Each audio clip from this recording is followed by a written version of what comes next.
Tous connaissons des joies et des peines au sein de nos couples ou de nos non-couples, et tous avons parfois besoin d'éclairage. Et il n'y a pas d'école pour cela. Alors, bienvenue dans ce podcast de l'espace du couple. Nous allons parler d'intelligence amoureuse. Je suis Florentine Loy-Wang et je me dédie à la cellule couple. Cet univers passionnant, complexe et unique en son genre, qui nous envoie dans le meilleur comme dans le pire. J'apprends, je crée et je transmets avec passion des outils pour nous aider tous et chacun à créer la relation de nos rêves. Le grand amour ne se trouve pas, il se construit pas à pas. Venez sur les réseaux sociaux, me poser vos questions. Chaque épisode sera une réponse. Facebook ou Instagram, l'espace du couple. À nos amours.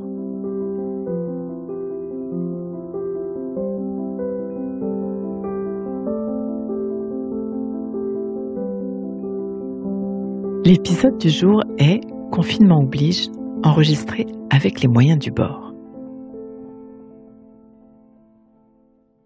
Aujourd'hui, c'est Marc qui pose la question « Est-ce que c'est pas plus simple de se séparer quand le couple est en crise ? Pourquoi une thérapie de couple ?» Il faut comprendre que nous sommes de véritables pionniers. Nous sommes les premières générations à nous choisir véritablement pour faire des paires de vie, à vivre dans des pays en paix et à pouvoir sentir toute notre sensibilité, à pouvoir faire de notre épanouissement l'enjeu de nos vies. Nous sommes les premières générations à explorer l'égalité dans le couple, l'autonomie, l'intimité. L'enjeu de nos aïeux était de survivre, l'énergie était dirigée vers l'extérieur. Nous ouvrons le chemin pour les générations futures et il est normal pour des pionniers de tâtonner, de procéder par essai-erreur, d'apprendre. Malheureusement, les couples demandent de l'aide bien tard. Parfois, la lutte de pouvoir va trop loin. Notre cerveau reptilien, nos systèmes de défense se sont activés, réactivés, tant et si bien que rester ensemble n'est plus une solution envisageable. Vous savez, Marc, j'ai passé des heures sur les bancs de l'école à apprendre des tas de choses qui ne m'auront servi à rien d'autre qu'à être sélectionnée. Mais je n'ai jamais appris un mot sur mes grands enjeux d'être humain dans le monde d'aujourd'hui. Comment faire couple ? Comment être amant ? Comment être parent ? Des enjeux intimes et fondamentaux dans une trajectoire humaine. Le couple, la sexualité, les enfants sont à la source de notre humanité. Et c'est justement à cet endroit-là que l'absence totale d'éducation est criante. L'école n'a rien fait, la télévision a fait des dégâts, Internet des ravages. Les copains-copines sont dans la même carence d'informations, les parents ont fait ce qu'ils pouvaient. La transmission pourrait exister mais n'existe pas. Ça commence. Pour apprendre alors, nous avons eu des modèles, plus ou moins modèles. Finalement, nous avons appris sur le tas. Bravement, tous, chacun, nous avançons, composons, inventons, improvisons. C'est joyeux, délicieux, libre et créatif, mais ça manque parfois de repères, de fil rouge, de recul. Mon message est les couples, n'attendez pas. Quand les vagues commencent à secouer, demandez vite de l'aide. Faites le pas avant de vous enliser. Les couples attendent en moyenne 7 ans avant de se décider à demander de l'aide. 7 ans. Tout ce temps passé dans la douleur de ne pas être connecté, la peur insidieuse que tout sujet tournera au vinaigre, le cauchemar d'une relation squattée par la réactivité. Quel gâchis et surtout quel cauchemar! Si vous êtes dans le projet de vous séparer, vous pouvez vous faire aider dans votre discernement.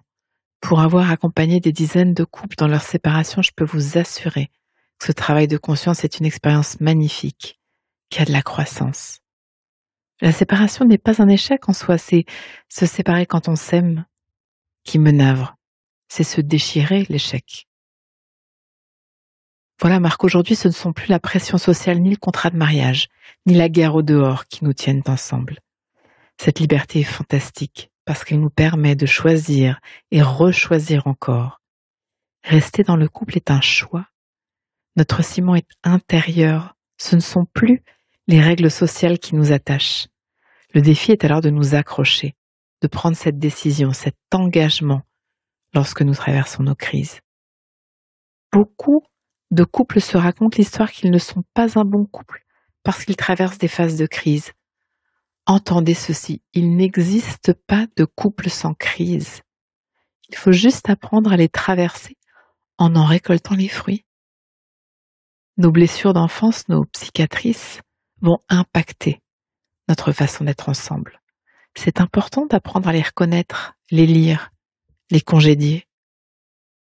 Et puis à la honte de divorcer des générations précédentes, c'est substituer la honte de rester dans un couple qui bat de l'aile. Rester aujourd'hui, persister dans un couple en crise, un couple qui va mal, est suspect. Pendant des siècles, les divorcés se voyaient désignés à la vindicte populaire. Aujourd'hui, un conjoint qui décide de rester après avoir vécu, par exemple, l'adultère, est questionné par son cercle proche. Avec les meilleures intentions du monde, nos entourages nous conseillent la séparation quand ils nous voient dans la douleur et trouvent suspect de rester dans le couple, comme un aveu de faiblesse.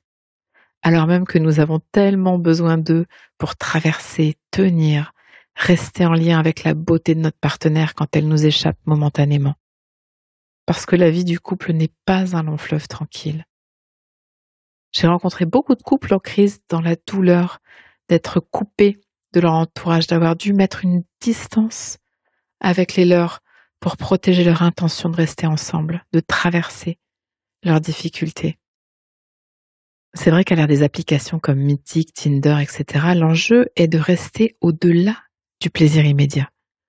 Le conte de fées et autres fables Disney nous ont bercé de fausses croyances depuis toujours. Ils se marièrent, furent heureux et eurent beaucoup d'enfants est une des plus grosses intox du siècle. C'est la première croyance à lâcher.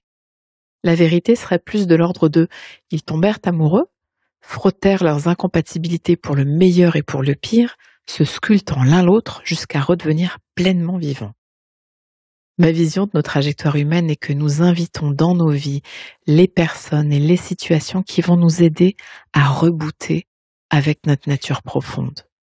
Autrement dit, nous allons organiser notre environnement, couple, travail, communauté, pour qu'ils nous permettent de réveiller nos cicatrices, de rencontrer à nouveau un ancien connu, un état émotionnel parfois douloureux, dans l'espoir d'en sortir grandi, alors que nos enfances nous en avaient fait sortir rétrécis. Voilà, Marc, pour trouver de l'eau dans le désert, il y a 2 grandes stratégies. Certains creusent des trous d'1 mètre de profondeur, partout, sans relâche. D'autres creusent un trou, un seul trou, mètre par mètre, sans relâche. Les premiers sont portés par la nouveauté, chaque trou commencé est une promesse. Creuser le premier mètre est facile, le constat est rapide, la déception quasiment immédiate, vite remplacée par une nouvelle promesse, et ainsi de suite. Mais ce sont les seconds qui trouvent de l'eau en quantité. Ils peuvent alors construire un puits qui les abreuvera en abondance. Ce sera la même eau. C'est un défi de creuser le même puits jour après jour dans cette abondance de propositions. Parce que d'un clic, nous voilà en lien avec la moitié de la Terre. Ceux qui s'engagent à creuser plus profondément vont avoir besoin d'autres outils, d'étayer, de se reposer, de reprendre des forces. Ils vont douter, ralentir parfois, tenir leur vision, leur espoir, leur énergie.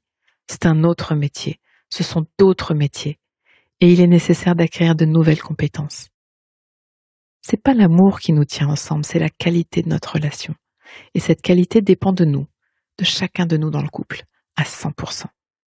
Rester amoureux, rester ensemble est un choix, une décision, un engagement, presque une question de compétence relationnelle. Parce que parfois l'amour ne suffit pas.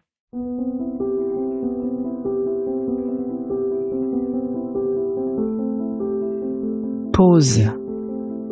Donnons-nous quelques instants, juste pour intégrer. Prends le temps d'une respiration. Inspire. Expire. Branche-toi sur ce que tu vis. Une chose que je comprends alors pour ma vie amoureuse, présente ou passée, c'est...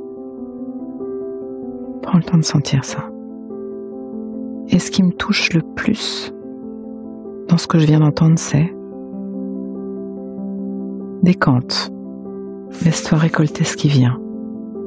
Tu peux aussi noter une phrase, un mot, une image, une idée qui te viendrait là, maintenant, à l'esprit pour ancrer, pour plus d'intelligence amoureuse. Le cœur est un muscle qui se muscle. Ce podcast est écrit et exprimé par Florentine Daunois-Wang, produit par les podcasteurs et mis en musique par Laurent Aknin. À très vite pour un nouvel épisode. À vos amours.